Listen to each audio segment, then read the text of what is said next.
सय्यिदिल अंबिया'i वल मुरसलीन व अला आलिहि व अस्हाबिहि अजमईन अम्मा बाद फ़अऊज़ु बिल्लाहि मिनश शैतानिर रजीम बिस्मिल्लाहिर रहमानिर रहीम इन्ना अक्रमकुम इंदल्लाहि अत्क़ाकुम इन्नल्लाहा अलीमुन खबीर सदक़ल्लाहुल अलीयुल अज़ीम व सदक़ रसूलुहुन नबियुल करीम।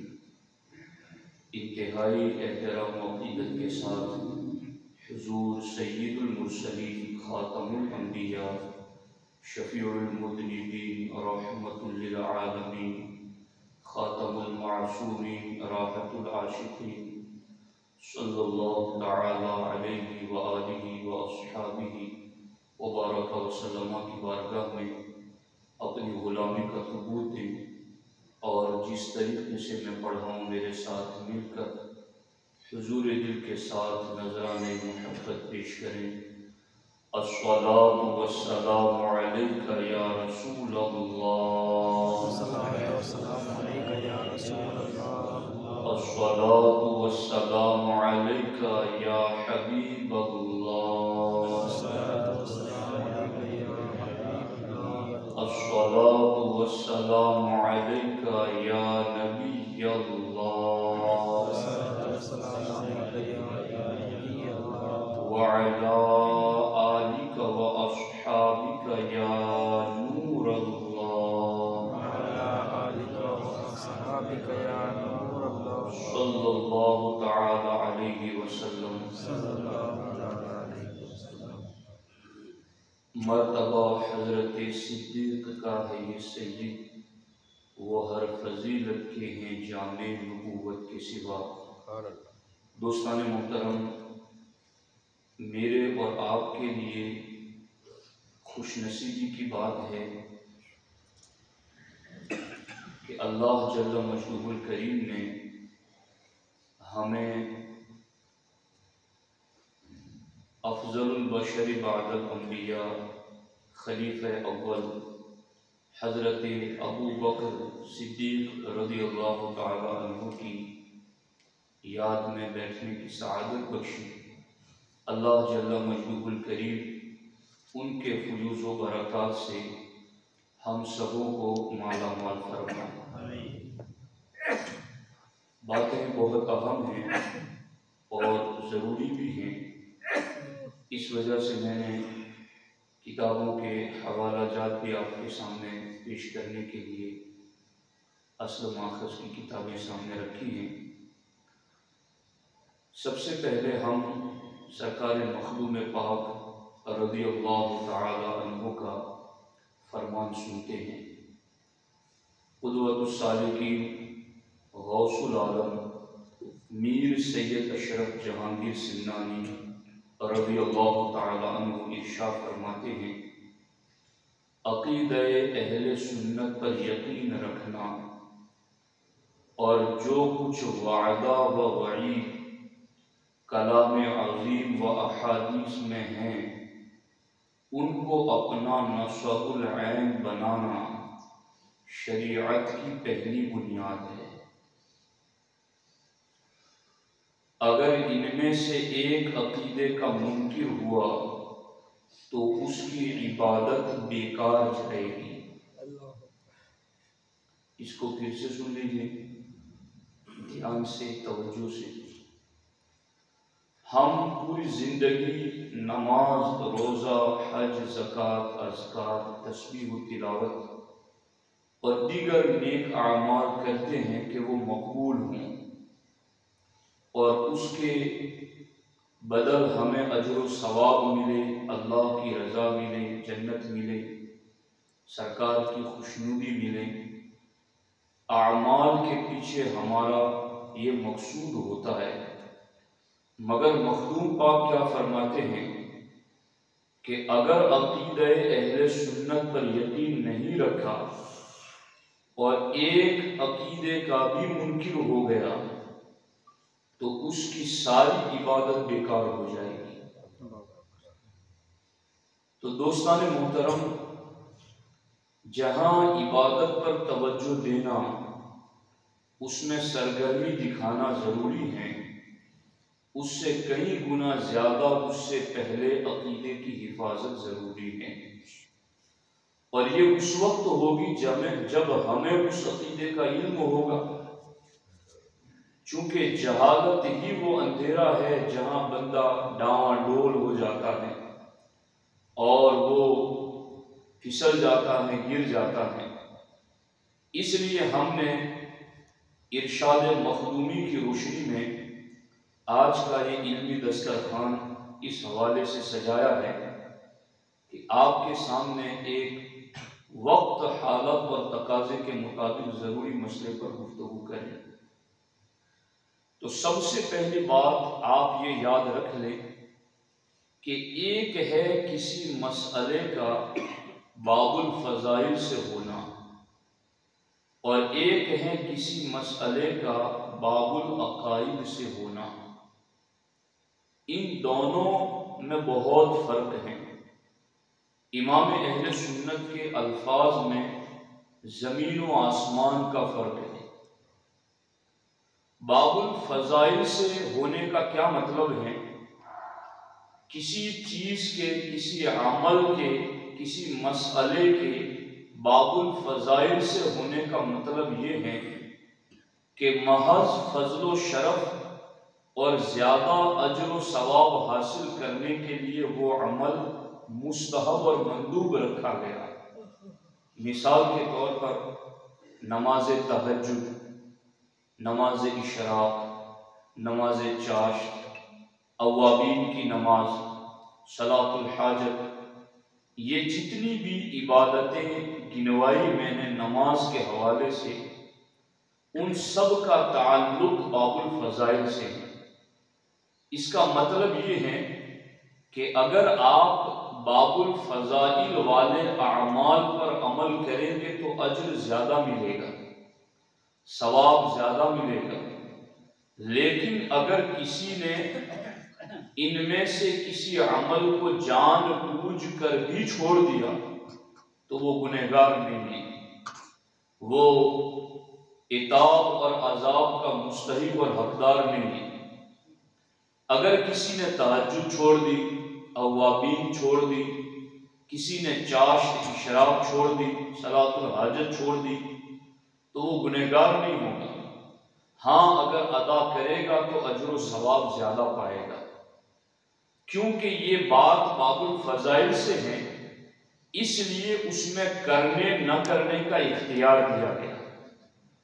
लेकिन इसी के बिलमुकाबिल एक अमल, मसला बाबुल अकाइद से होता है। और बाबुल अकाइद से होने का क्या मतलब? बाबुल अकाइद से होने का मतलब है ज़रूरियात दीन या ज़रूरियात अहले सुन्नत। ज़रूरियात दीन और ज़रूरियात अहले सुन्नत बाबुल अकाइद से रिलेटेड वो मसाइल हैं कि जिनमें हमें इख्तियार नहीं दिया गया कि तुम चाहे तो मानो, चाहे तो न मानो, और चाहे तो अमल करो, चाहे तो अमल ना करो। नहीं, बाबुल अकाइद में दो चीजें हैं, याद रखना, कुछ आपकी भी जिम्मेदारी है। बाबुल अकाइद में दो चीजें हैं, ज़रूरियात दीन और ज़रूरियात अहले सुन्नत। और बाबुल अकाइद में जो दो बातें हैं, ज़रूरियात दीन और ज़रूरियात अहले सुन्नत, उसमें मानने न मानने का इख्तियार नहीं दिया गया, बल्कि उसमें इस बात का पाबंद किया गया कि इसे तुमने मानना ही है अगर सहीहुल अकीदा बन के रहना है। तो बाबुल अकाइद में ये जो दो बातें हैं, इनमें से एक का इनकार कुफ्र है और एक का इनकार गुमराहियत है। ज़रूरियात दीन का इनकार कुफ्र है और ज़रूरियात अहले सुन्नत का इनकार ये गुमराहियत है। अब मैं यहां पहुंच करके आपको एक मसला समझाना चाहता हूं। हजरत अबू बकर सिद्दीक रज़ियल्लाहु ताला अन्हु अंबिया और रसूल के बाद अगली उम्मतों में भी, इस उम्मत में भी, आसमान वालों में भी, जमीन वालों में भी सबसे अफजल है। ये अकीदा, ये मसला बाबुल फजाइल से नहीं है, ये बाबुल अकाइद से है। समझ आ रही है कि नहीं आ रही? और इस मसले को सबसे ज्यादा ताकीद के साथ जोर देकर हर मजमे में जिस जात ने बयान किया है उस जात का नाम हजरत मौला अली रज़ी अल्लाह तआला अन्हु, कि हजरत मौला अली रज़ी अल्लाह तआला अन्हु ने इस मसले को अपने दौरे खिलाफत में सबसे ज्यादा लोगों के सामने जिक्र फरमाया। और इस चीज को मैं इमाम अहले सुन्नत इमाम अहमद रज़ा मौलवी से बरेलवी अलैहि रहमा की किताब फतह रज़विया शरीफ के हवाले की रोशनी में आपके सामने पेश करना चाहता हूँ कि इस मसले अफजलियत को सबसे ज़्यादा ताकीद के साथ हज़रत मौला अली रज़ी अल्लाह तआला अन्हु ने किस तरीके से बयान किया है। देखिए, ये है फतह रज़विया शरीफ की 29वीं जिल्द और 29वीं जिल्द का सफ़ा नंबर 367। इस पर इमाम अहले सुन्नत फरमाते हैं कि खुद हजरत मौला अली कर्रमल्लाहु तआला वजहहू ने बार बार अपनी कुर्सी ममलकत व सतवत खिलाफत में अफजलियत मुतलक़ शेखैन की तसरीह फरमाई। यानी जबकि मौला अली खुद खलीफतुल मुस्लिमीन थे, जब अबू बकर उमर उस्मान विसाल फरमा चुके, उस दौर में सबसे ज्यादा अपने दौरे खिलाफत में हजरत मौला अली ने जिस मसले को डिस्कस किया और लोगों के सामने बयान किया है वो हजरत अबू बकर उमर के उम्मत में सबसे अफजल होने के मसले को डिस्कस किया है। तो इस मसले को ताकीद के साथ बयान करना ये सुन्नत मुर्तज़वी है, ये मौला अली की सुन्नत है। और मैं आगे आपके सामने ये बातें अर्ज करूंगा। सरकार आला हजरत फरमाते हैं कि साफ साफ वाशिगाफ अल्फाज में बयान फरमाया हजरत मौला अली ने कि ये दोनों हजरा अबू बकर और उमर अलल इतलाक बिला कैद जिहत व हैसियत तमाम सहाबा किराम से अफजल है। और ये इरशाद जो मौला अली का ये इरशाद कि अबू बकर और उमर बगैर किसी कैद और जिहद के, यानी कैद और जिहद का क्या मतलब कि किसी एक सहाबी के बारे में ये कहा जाए कि जैसे कुरान में नाम किसी सहाबी का हो, इस हैसियत से हजरत ज़ैद अफजल है कि नाम कुरान में हजरत ज़ैद ही का है, किसी और का नहीं। इसी तरीके से और भी हजरत खुज़ैमा के बारे में कि उनकी एक की गवाही दो के बराबर थी, तो गवाही देने में हजरत खुज़ैमा अफजल है। इस तरीके से किसी भी सहाबी के हवाले से ये कहा जा सकता है कि इस वस्फ में ये अफजल है, इस खूबी में ये अफजल है, मगर बगैर किसी पॉइंट को नोट किए, बगैर किसी जिहत और हैसियत के मुतलक अगर ये कहा जाए कि सब में अफजल है उम्मत में, तो वो सिर्फ अबू बकर सिद्दीक है। ये बात मौला अली ने बयान की। अब आप देखिए इस पर, और ये इरशाद हजरत मौला अली से बतवातुर साबित हुआ। तवातुर यानी हर जमाने में इसके इतने बयान करने वाले थे जिनका झूठ पर इत्तेफाक आदतन मुहाल, इतने लोगों ने मौला अली से इस हदीस को रिवायत किया है। आला हज़रत फरमाते 80 से ज्यादा सहाबा और ताबईन ने इसे रिवायत किया है। मस्जिद में 5 परहेजगार नमाजी कोई बात को कह दे तो लोग कहते हैं यार ये परहेजगार, इनकी बात मानो। तो ये तो 80 से ज्यादा सहाबा और ताबईन ने मौला अली का ये फरमान हम तक पहुंचाया कि मौला अली ने अपने दौरे खिलाफत में बगैर किसी कैद और जिहद के जिनकी अफजलियत का चर्चा हर जगह किया है वो हजरत अबू बकर सिद्दीक की जात है।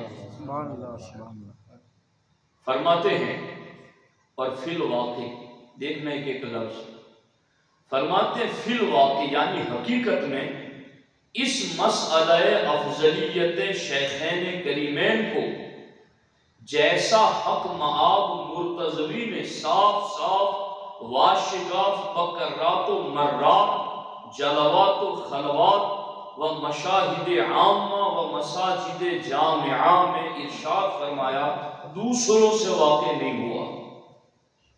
इसका क्या मतलब? ये जो इबारत मैंने पढ़ी इसका मतलब ये है कि बकर्रात व मर्रात, कर्रात व मर्रात का माना है बार बार, कर्रात व मर्रात का माना है बार बार। अगर कोई मुझसे ये कहे कि तुम ये मसला बार बार डिस्कस करते हो तो मैं कहता हूं मैं सुन्नत मुर्तज़वी पे अमल कर रहा हूं।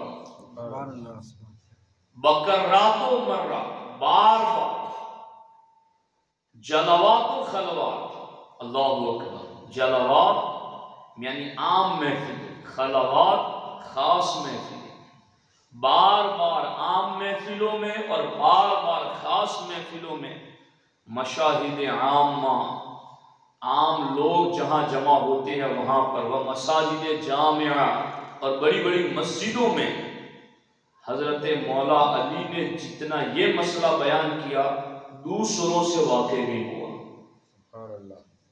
यानी सबसे ज्यादा इस मसले अफजलियत पर जिस जात ने पहरा दिया वो मौला मुर्तज़ा की जात है। आला हजरत ने इसीलिए इनके बारे में 2 अशार लिखे मौला अली के बारे में। अव्वली दाफ़े अहले रिफ़्ज़ो खुरूज, चारूमी रुकने मिल्लत पे लाखों सलाम, माहिए रिफ़्ज़ो तफ़ज़ीलो नस्बो खुरूज, हामिए दीनो सुन्नत पे लाखों सलाम। कि सबसे पहले राफ़ज़ियत को, खारजियत को, नासिबियत को रद्द करने वाले और सुन्नियत को बचाने वाले मौला अली हैं। क्योंकि अबू बकर, उमर, उस्मान के ज़माने में ये फ़िरके पैदा ही नहीं हुए थे। इनकी बुनियाद और इनके बाज़ाब्ता काम का आगाज़ ही मौला अली के दौर में हुआ। तो मौला मुर्तज़ा रज़ी अल्लाह ताला अन्हु ने रिफ़्ज़ से, खुरूज से, नासिबियत से दीन को बचाया है। तो मैं ये बातें जो कर रहा हूँ वो बिला वजह नहीं कर रहा हूँ, इसको ध्यान से सुने। सरकार मखदूम पाक ने क्या फरमाया कि अकीदे अहले सुन्नत पर कायम रहना। फरमाते हैं कि अगर इसमें एक अकीदे का भी मुनकिर हुआ तो फिर उसकी इबादत बेकार हो जाएगी। तो अब सवाल ये पैदा हुआ कि ये जो अफजलियत वाला मसला है ये बाबुल फजाइल से है या बाबुल अकायद से है? समझ में आ रही है बात समझ में आ रही है आपको? चूंकि अगर बाबुल फजाइल से होता तो छोड़ देते तो भी कोई गिरफ्त ना होती। चूंकि वो बाबुल फजाइल से, हम में से कई लोग ऐसे हैं जो तहज्जुद, शराब, चाश, तवाबीन के पाबंद नहीं है, छोड़ देते हैं, जानबूझ के छूट जाती है, तो वो कोई गुनहगार नहीं है चूंकि वो बाबुल फजाइल से है। तो क्या हजरत सिद्दीक़ अकबर रज़ी अल्लाह ताला अन्हु का इस उम्मत में सबसे अफजल होना नबियों रसूलों के बाद, क्या ये बाबुल अकाइद से है या बाबुल फजाइल से? तो अब इस हवाले से भी मैं आपके सामने फतवा रज़िया शरीफ से इमाम अहले सुन्नत का इरशाद पेश करना चाहता हूँ कि सरकार आला हजरत इस हवाले से क्या फरमाते हैं कि क्या ये बाबुल अकाइद से हैं या ये चीज़ बाबुल फजाइल से है। तो ये फतवा रज़िया शरीफ की 5वीं जिल्द है और इसके सफ़ा नंबर 585 पर आला हजरत ने पूरी हवाले जिक्र किए और हवाले लिखने के बाद आपने फरमाया अल जुमला हासिल कलाम, पूरी बात का निचोड़। अल जुमला का माना है पूरी गुफ्तगू का निचोड़।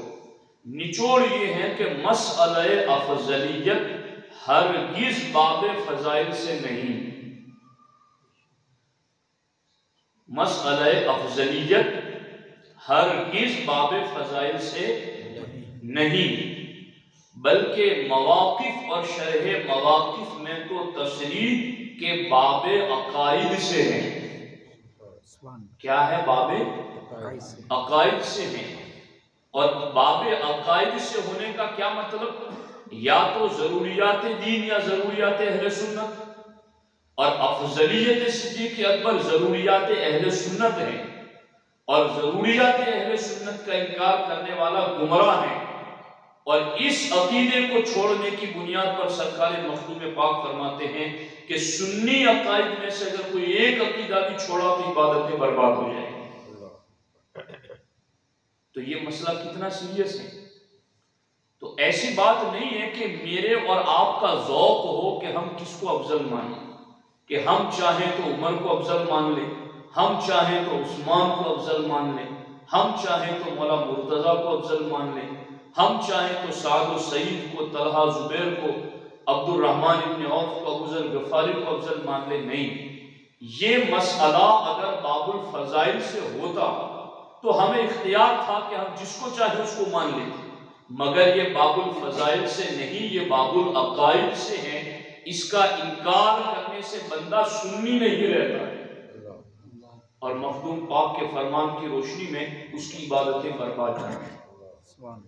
अब यहाँ पर कई लोगों का मामला यूं भी है कि वो ये कहते हैं नहीं, हम तो चारों खुलफाए राशिदीन को बराबर मानते, हम किसी को एक दूसरे से अफजल नहीं मानते। होता है ना, कई लोग ऐसे होते हैं।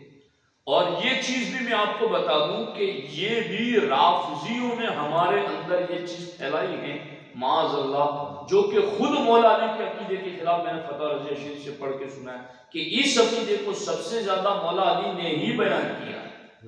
मगर होता क्या है, कवालियों में दमादम मस्त कलंदर अली का पहला नंबर। खुद मौला अली जिंदगी भर ये बयान करते रहे कि सिद्दीक का पहला नंबर, मगर अब ये कवालियां हैं। और कवाली, पता नहीं मुझे लोगों पर अफसोस होता है कि लोगों ने कवालियों को कुरान मान लिया। कुरान तो कहता है इन्न अकरमकुम इंदल्लाहि अत्काकुम, कि अल्लाह की बारगाह में तुम में सबसे ज्यादा अफजल वो है जो अत्का है। और दूसरी जगह कुरान ने कहा वसयजन्नबुहुल अत्का, अबू बकर अत्का है। तो कुरान ने एक जगह कहा सबसे ज्यादा अफजल वो है जो अत्का है, और जब सिद्दीक ने बिलाल को आजाद किया तो रब ने कहा अबू बकर तू इस उम्मत में अत्का है। तो कुरान को माने कि कवाली को माने? और फिर कवाली को मानने की बुनियाद पर होता क्या है? होता यह है कि बंदा जरूरियात अहले सुन्नत का मुनकिर हो जाता है, और जरूरियात अहले सुन्नत के इनकार की वजह से वो गुमराह हो जाता है। और गुमराह हो जाता है तो मखदूम पाक फरमाते हैं कि अब ऐसे बंदे की इबादतें रद्द हो जाती हैं।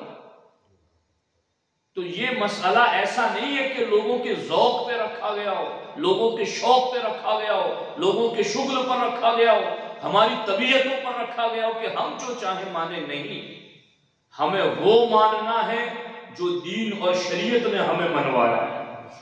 और मैं वो लताइफ अशरफी नहीं ला सका, लेकिन मुझे याद है लताइफ अशरफी के लतीफ़ा नंबर 33 में मखदूम पाक ने सुन्नी होने की 10 शर्तें लिखी। समझ आ रही है नहीं आ रही? गुजराती में ये छप भी चुका है, शबीर भाई ने इसका ट्रांसलेट किया है जी, घर घर यहाँ पहुंचाई भी गई। पढ़िए इसको। दोस्ताने मोहतरम, हम ये कोशिश कर रहे हैं कि हमारी अवाम हमारे खवास अमल करें तो जाए ना हो, मगर ये कब होगा? जब अकीदा बचेगा। और ये इस वक्त का एक बहुत बड़ा हमला है जिस पर पहरा देना और इल्म रखना हर मोमिन और मोमिना के लिए जरूरी है। अब गौर कीजिए कि अगर कोई ये कहता है कि नहीं, मैं किसी को अफजल नहीं मानता, मैं चारों खुलफाए राशिदीन को, अबू बकर, उमर, उस्मान, अली रज़ी अल्लाह तआला अन्हु, चारों को बराबर मानता, तो क्या है? ये फतवा अफ्रीका है, सरकार आला हजरत का लिखा हुआ फतवा। उसके सफ़ा नंबर 138 पे आला हज़रत से सवाल हुआ कि अगर कोई शख्स शेखैन और खतनैन यानी चारों खुलफाए राशिदीन को बराबर कहता है तो ये कैसा है? सुनिए जवाब। फरमाते हैं सवाल में चारों सहाबा का मर्तबा बराबर कहा, ये खिलाफ अकीदे अहले सुन्नत है। ये सुन्नी होना नहीं है, ये सुन्नियत नहीं है। इसको पल्ले बांध लो। अगर शैतान हमारे ज़हनों में ये वसवसा डालता है कि तुम कौन हो जो किसी को एक से दूसरे से अफजल करो, तो हाँ हम कौन है, हमारे पास कोई मीज़ान तराजू नहीं है कि हम तोला करें। हमारी तो हैसियत इनके कदमों पर लगे हुए जूतों के जर्रों के बराबर भी नहीं है। वो इतने बुलंद परवाज हैं कि जिनके मर्तबे तक हमारा वहम भी नहीं पहुंच सकता। मगर बिलाखिर कुरान और सुन्नत ने जो तरतीब बयान की है उसको मानना, कुरान और सुन्नत ही को तो मानना है। और उसको माने बगैर मखदूम पाक कहते हैं, अकाबिर असलाफ लिखते हैं कि वो बंदा सुन्नी नहीं रहेगा। आला हज़रत फरमाते हैं कि चारों सहाबा का मर्तबा अगर किसी ने बराबर कहा, ये खिलाफ अकीदे अहले सुन्नत है।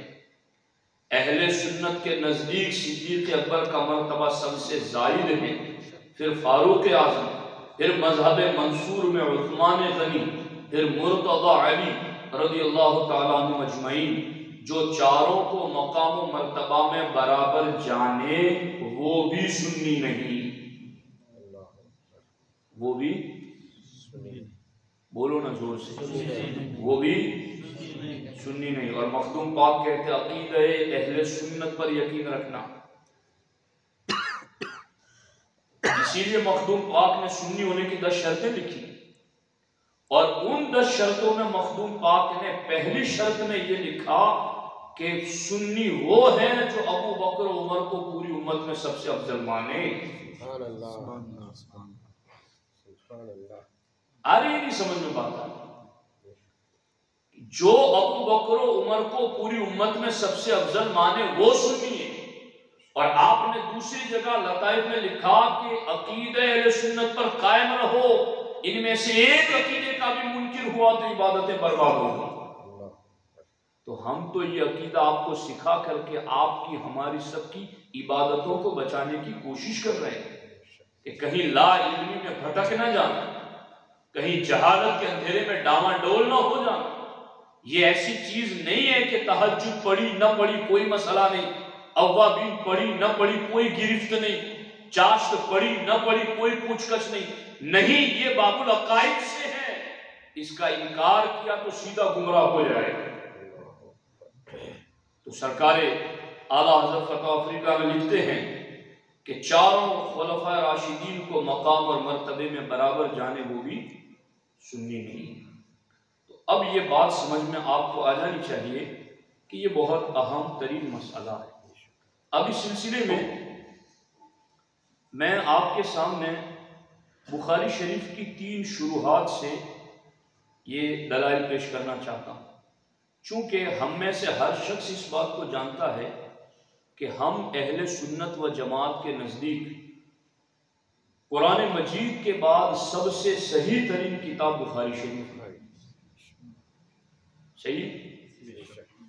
और बुखारी शरीफ की ये 3 शुरूहात हैं और तीनों मुस्तनद और मोतमद।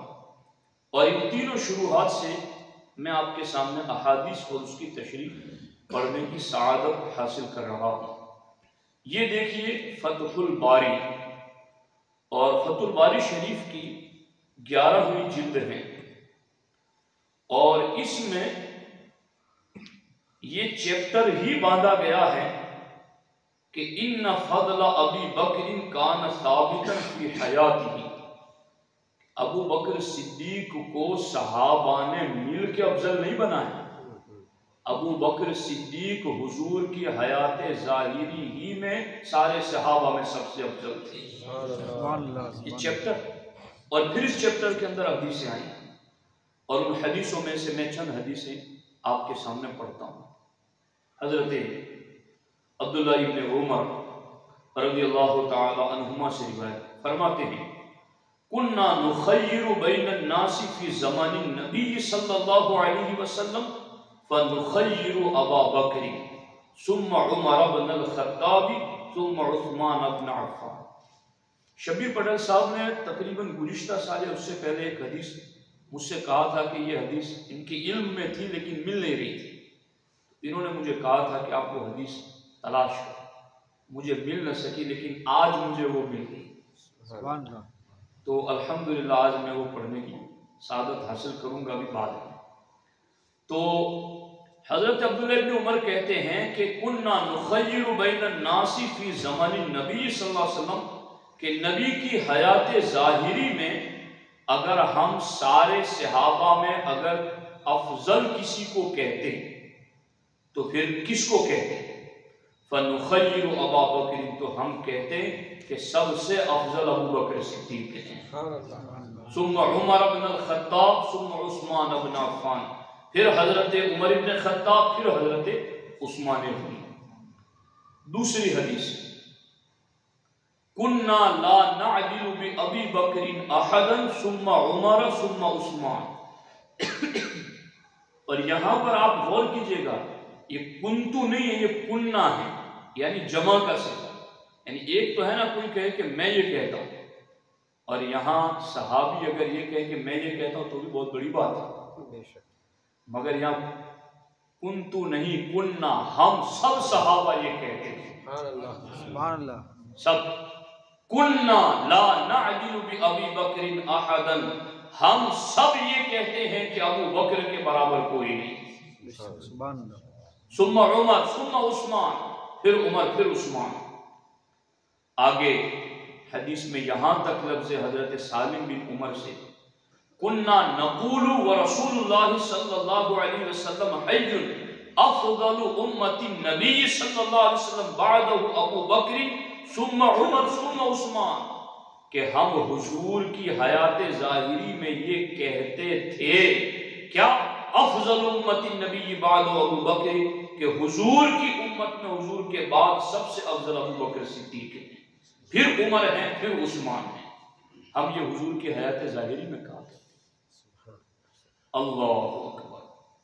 अब यहाँ चूंकि 3-4 हदीसें, और इसमें मैंने काफ़ी हदीसें पढ़ी, मगर इन अहादीस में चूंकि हजरत मौला मुर्तज़ा रज़ियल्लाहु ताला अन्हु चौथे खलीफा हैं, मगर इस हदीस में चौथे का लफ्ज़ जिक्र नहीं है।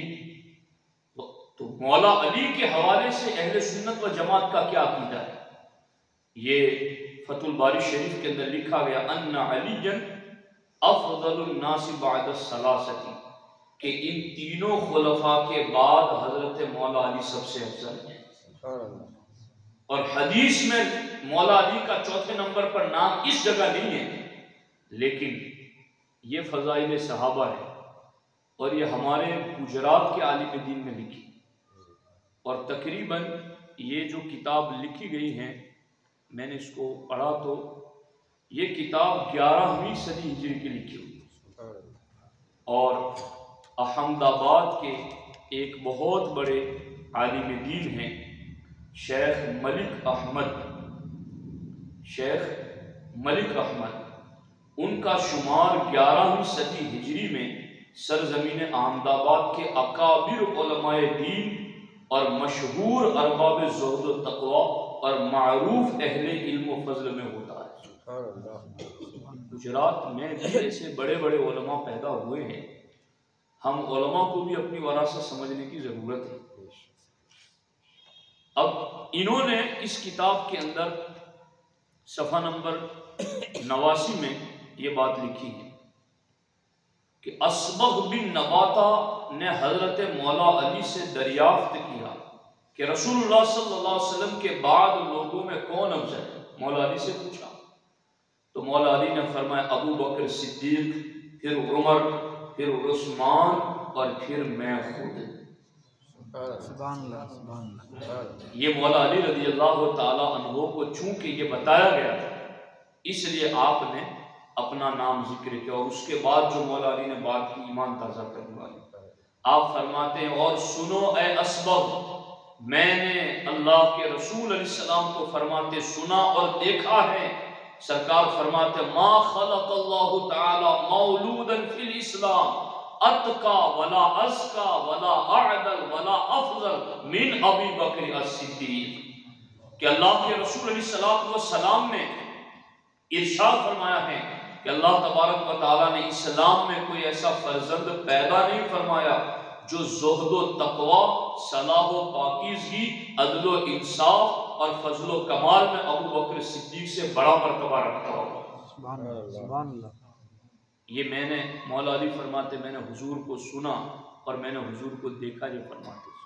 तो इस हदीस पाक में चौथे नंबर पर हजरत मौला मुर्तज़ा रज़ियल्लाहु ताला अन्हु का जिक्र खुद हदीस पाक में।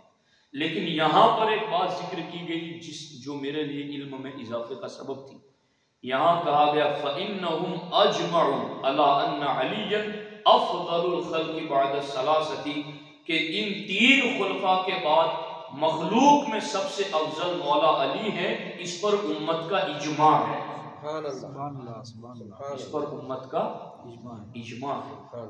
तो हजरत मौला मुर्तज़ा रज़ियल्लाहु ताला अन्हु का अगरचे यहाँ जो 2-3 हदीसें नकल की गई उसमें सरकार ने और साहबा ने नाम जिक्र न किया, मगर दूसरी हदीस में उनका चौथे नंबर पर नाम भी है। और यहाँ जहाँ नाम नहीं है वहां ये लिखा गया कि 3 के बाद पूरी उम्मत में सबसे अफजल मौला अली के होने पर उम्मत का इजमा है। तो दोस्तान मोहतरम आप देखें कि यहाँ हजरत मौला मुर्तज़ा रज़ियल्लाहु ताला अन्हु की अफजलियत के हवाले से ये बात जिक्र की गई और इसके साथ साथ हजरत मौला अली रज़ियल्लाहु ताला अन्हु हजरत सैयदना सिद्दीक़ अकबर रज़ियल्लाहु ताला अन्हु के हवाले से और भी बहुत सारी अहादीस इस किताब में लिखी गई हैं। देखिए हजरत जुबैर बिन मुतइम से रिवायत है अतत इमराअतुन नबी सल्लल्लाहु अलैहि वसल्लम फअमरहा अन तरजी इलैहि। सरकार की बारगाह में एक औरत आई और उसने अपना कोई मामला पेश किया कि हुजूर इसके बारे में आप फरमाएं। तो हमारे आका अलैहिस्सलाम ने फरमाया कि तुम अभी वापस पलट जाओ, बाद में आओ। कालत तो उस औरत ने कहा अरअयता इन जीतु वलम अजिदका, हुजूर आप मुझे इस बात के बारे में बताएं कि अगर मैं आई वापस और आपको ना पाया तो। कअन्नहा तक़ूलुल मौत, और उसकी नीयत ये थी कि अगर आपके पर्दा फरमा जाने के बाद में आई तो फिर मेरा फैसला कौन करेगा, मेरी बात कौन सुनेगा। तो हमारे आका अलैहिस्सलाम ने फरमाया इल्लम तजीदीनी फअती अबा बकर, अगर तुम वापस आओ और मुझे ना पाओ तो अबू बकर सिद्दीक के पास चले जाना। सुभान अल्लाह, सुभान अल्लाह। ये हदीस लिखने के बाद ये इरशाद सारी है और उसकी जिल्द नंबर 8 है। उसमें लिखा गया फीहिल इशारतु इला अन्ना अबा बकरिन हुवल खलीफतु बअदन नबी सल्लल्लाहु अलैहि वसल्लम के हुजूर ने अपने इस फरमान के जरिए उम्मत को इशारा दे दिया कि नबी के बाद पहले खलीफा अबू बकर सिद्दीक बने। दोस्ताने मोहतरम, इस तरह से दूसरी हदीस है जो तबरानी में भी है कि चंद लोग हुजूर अलैहिस्सलाम की खिदमत में हाजिर आए और उन्होंने कहा कुलना या रसूलल्लाह सल्लल्लाहु अलैहि वसल्लम इला मन नदफउ सदकाति अमवालिना बअदक, ए अल्लाह के रसूल सल्लल्लाहु अलैहि वसल्लम आपके बाद हम अपने मालों की जो ज़कात है वो किसे देंगे। आप पर्दा फरमा जाएंगे तो आपके बाद ज़कात का जो माल हम इकट्ठा करते हैं आप तक पहुंचाते हैं, फिर आप बैतुल माल के जरिए गुरबा में तकसीम करते हैं, तो हुजूर आपके बाद वो माल हम किस तक पहुंचाएं। तो हमारे आका अलैहिस्सलातु वस्सलाम ने इरशाद फरमाया इला अबी बकर as-सिद्दीक, कि मेरे बाद ये माल तुम अबू बकर सिद्दीक तक पहुंचाना। तो दोस्ताने मोहतरम, इसके अलावा और भी दर्जनों अहादीस इस मजमून की यहाँ पर मौजूद हैं जिसमें इस बात को जिक्र किया गया है कि हजरत सैयदना सिद्दीक़ अकबर रज़ियल्लाहु ताला अन्हु के हवाले से ये बात तय है कि हुजूर अलैहिस्सलातु वस्सलाम ने अपनी हयात ज़ाहिरी ही में इनके अपने बाद खलीफा होने के भी इशारात अता फरमाए। और उम्मत में सबसे अफजल होना ये तो हुजूर की हयात ज़ाहिरी में तमाम सहाबा खुद इस बात का ऐलान करते थे, बल्कि हदीस पाक में यहाँ तक लिखा गया कि जब हुजूर इस बात को सुनते थे, जब सहाबा ये बात करते थे कि उम्मत में सबसे अफजल अबू बकर सिद्दीक है, फिर उमर है, फिर उस्मान है, फिर अली है, जब हुजूर ये बात सुनते थे तो हुजूर ने इस बात को कभी भी नापसंद नहीं फरमाया, सुभान अल्लाह, अपनी खुशनुदी का इजहार फरमाया। हालांकि नबी की शान ये होती है कि जहाँ कोई गलत बात होती है नबी फौरन टोकते हैं, मगर अल्लाह के रसूल सल्लल्लाहु ताला अलैहि वसल्लम ने यहाँ टोका नहीं है। अब मैं ये एक हवाला सिर्फ पढ़ दूँ, उसके बाद एक अहम मसले की तरफ आपकी तवज्जो दिलाऊं, तो उसको ध्यान से सुनो। यहाँ ये है उम्दतुल कारी, और उम्दतुल कारी की ये 16वीं जिल्द है। इसमें इसी हदीस को लिखा गया कि अफजलु हादिहिल उम्मती अबू बकरी व उमर व उस्मान यस्मउ दालिका रसूलुल्लाह सल्लल्लाहु अलैहि वसल्लम फला युनकिर, कि इस बात को अल्लाह के रसूल अलैहि सलाम सुनते थे और आप इनकार नहीं करते थे, नापसंद नहीं फरमाते थे। अब आगे मुसन्निफ ने फैसला लिखा व अला हादा अहलुस सुन्नति वल जमाआ, कि यही अकीदा सुन्नियों का भी है। सुभान अल्लाह, कि जो सहाबाए किराम ने कहा, सरकार ने पसंद फरमाया, आज भी सुन्नी उसी अकीदे पर कायम। इसलिए किसी कवाल की कवाली की तरफ हमें नहीं जाना, ये कुरान है, ये हदीस है, ये इजमाए उम्मत है, इन चीज़ों की तरफ हमें तवज्जो देनी है। अब मैं यहाँ एक मसला अर्ज करना चाहता हूँ, और वो ख़ास तौर पर इन दिनों में लोगों के दरमियान सोशल मीडिया के ज़रिए पहुँचाया जाता है, और वो क्या है, वो ये है कि पूछा जाता है, सवाल किया जाता है कि अल्लाह के रसूल सल्लल्लाहु अलैहि वसल्लम को विसाल के बाद गुस्ल किन्होंने दिया, और फिर ये पूछा जाता है कि अबू बकर व उमर कहाँ थे। तो दरअसल ये बात तय है कि हजरत सरकार दो आलम सल्लल्लाहु अलैहि वसल्लम को गुस्ल हजरत मौला अली रज़ी अल्लाह ताला अन्हु ने दिया। और ये भी कमाल की बात है कि मौला अली को गुस्ल विलादत हुजूर ने दिया, और हुजूर को गुस्ल वफात मौला अली ने दिया। मौला अली की विलादत पर उन्हें गुस्ल अल्लाह के रसूल अलैहि सलाम, ये मुफ्ती अहमद यार खान नईमी रहमान ने लिखा। तो अब असल में इस सवाल का मकसद क्या है, चूंकि हर एक बात की गहराई तक नहीं पहुंच पाता, तो वो फिर जब पूछने वाला पूछते पूछते जाता है कि हाँ हुजूर को गुस्ल तो मौला अली ने दिया, मगर उस वक्त अबू बकर उमर कहाँ थे। तो अब सवाल जब लेके चलते हैं आते हैं तो उन्हें पता चलता है कि हजरत अबू बकर उमर रज़ी अल्लाह ताला अन्हुमा उस वक्त खिलाफत के मामले में लोगों की सरगर्मी की वजह से उनके दरमियान लोगों का इख्तलाफ होने जा रहा था, अंसार और मुहाजिरीन के इस हवाले से। तो हजरत सैयदना सिद्दीक अकबर और हजरत उमर फारूक आजम को जब ये पता चला कि सकीफा बनी साइदा में अंसार जमा है, और अंसार ये कहते हैं कि अमीरुल मोमिनीन हम में से कोई होगा, तो सिद्दीक अकबर को अल्लाह के रसूल अलैहि सलाम ने कहा था अल अइम्मतु मिन कुरैश, कि मेरे बाद मेरा जानशीन, मेरा खलीफा और मेरा नाइब कोई होगा तो वो कुरैशी ही होगा। और अंसार प्रॉपर मदीने के रहने वाले थे, कुरैश नहीं थे। सिद्दीक अकबर जानते थे कि अगर इस मसले को फौरन हल न किया गया तो उम्मत बड़ी आजमाइश में मुब्तला हो जाएगी। तो अब उम्मत के लिए नबी के विसाल के फौरन बाद इमाम मुकर्रर करना ये किस कदर ज्यादा जरूरी है, बस वो बात मैं आपको समझाना चाहता हूं। देखो ये किताब है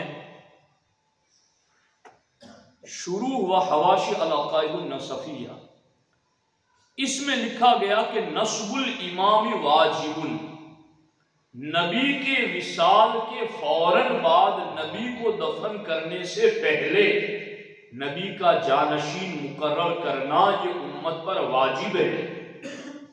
ये उम्मत पर वाजिब है। क्यों ऐसा? हमारे आका अलैहिस्सलाम ने फरमाया कि अगर एक जमाना ऐसा बीच में आ जाए कि नबी निगाहों से ओझल हो जाए, नबी रुखसत हो जाए, दुनिया से पर्दा फरमा जाए, और एक घड़ी ऐसी गुजर जाए जिसमें नबी का कोई जानशीन न हो, तो सरकार ने फरमाया मम माता वलम यारिफ इमाम ज़मानिही माता मैततन जाहिलियत, कि जिसको मौत इस आलम में आई कि उसने हुजूर के जानशीन को नहीं पाया तो वो जाहिलियत की मौत मर गया।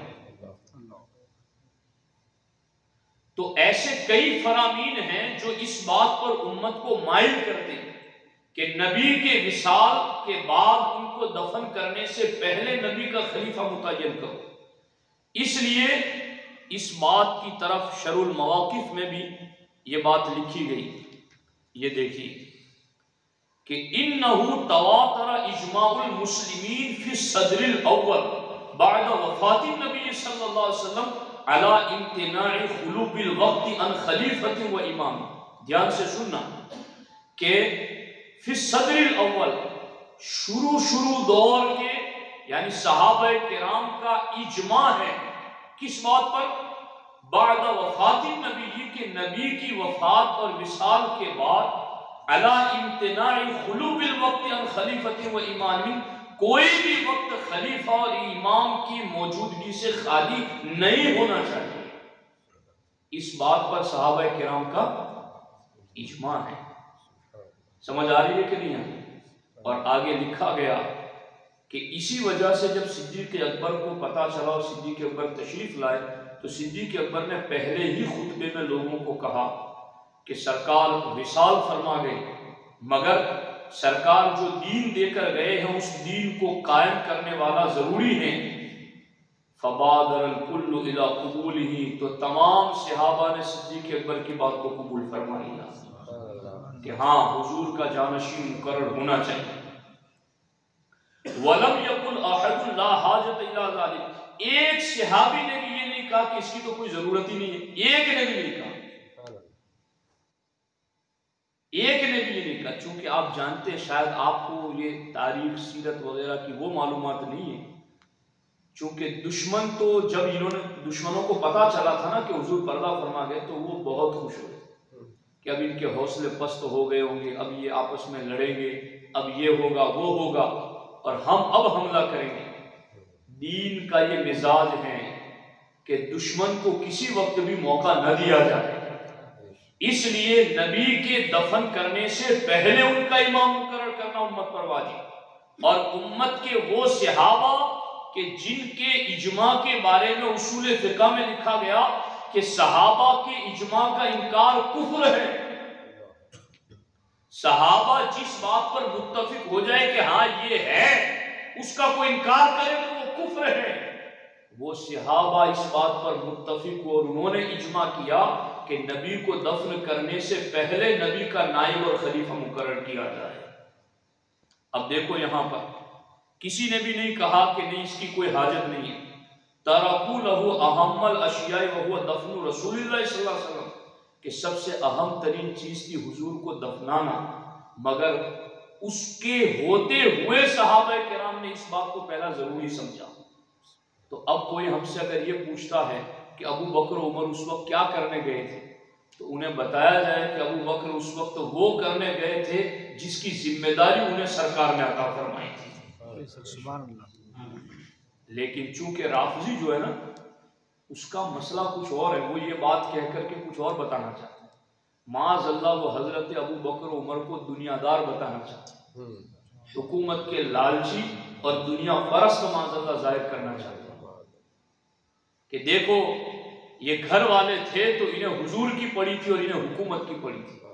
माज़अल्लाह मामला ये था कि उधर गुस्ल का मामला मौला अली ने संभाल लिया और उधर पूरी उम्मत को जो हुजूर ने दीन पहुंचाया था उसको बिखरने से सिद्दीक़ अकबर ने संभाल लिया।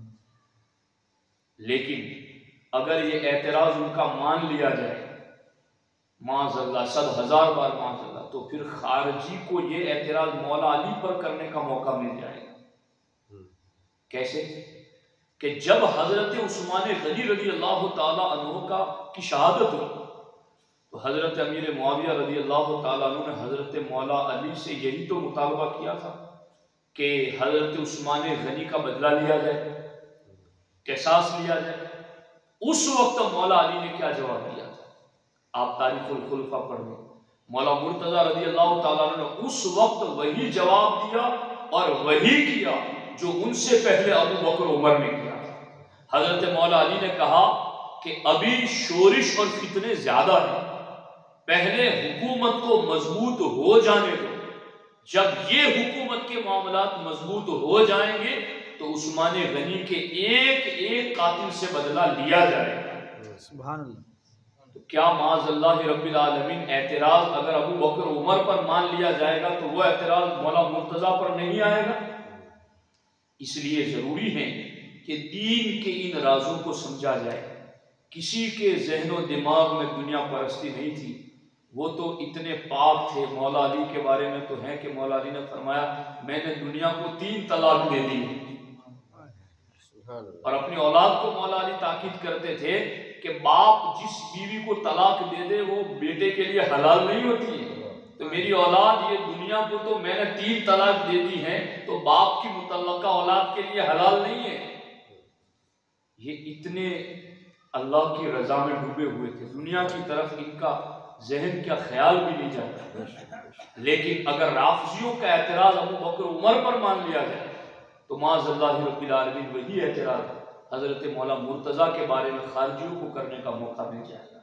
हम ना राफजियों को मौका देंगे ना खारजियों को मौका देंगे, क्योंकि अबू बकर उमर भी दुनिया परस्ती से पाक, मौला मुर्तजा भी दुनिया परस्ती से पाक।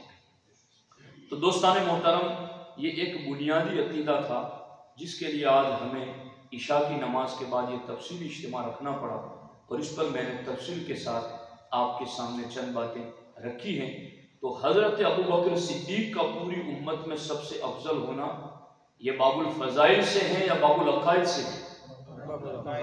बाबुल अक़ाइद से है।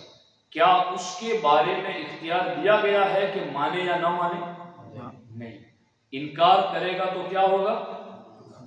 गुमराह हो जाएगा। क्या हो जाएगा? गुमराह हो जाएगा। और इनकार करने वाले के बारे में मखदूम पाक ने क्या कहा? उसकी सारी इबादतें रद्द हो जाएगी। तो दोस्तान मोहतरम, इन बातों को याद रखिए, इन अकायद और नज़रियात पर पहरा दीजिए, खुद भी अमल कीजिए, औरों तक भी पहुँचाइए। चूँकि अब आप मुझसे ये कहें कि आपने अमल की तो कोई बात ही नहीं की, मैंने कहा हर अमल के बचाने वाली बात ज़रूर की है। चूँकि अमल बचेगी ही इन बातों से कि अगर इसको यकीन रखा ये ज़रूरियात मज़हब अहले सुन्नत में से, इनकार करेंगे तो हर अमल बर्बाद हो जाएगा, जैसा कि मखदूम पाक ने कहा। तो इन बातों पर यकीन रखें, हज़रत सिद्दीक़ अकबर की सीरत का मुताला करें। अल्लाह करीम की बारगाह में दुआ है अल्लाह जल्ल मजदूल करीम उनके फयूज़ व बरक़ात से हम सबों को माला माल फरमाएँ। अस्सलामु अलैकुम व रहमतुल्लाहि व बरकातुहू।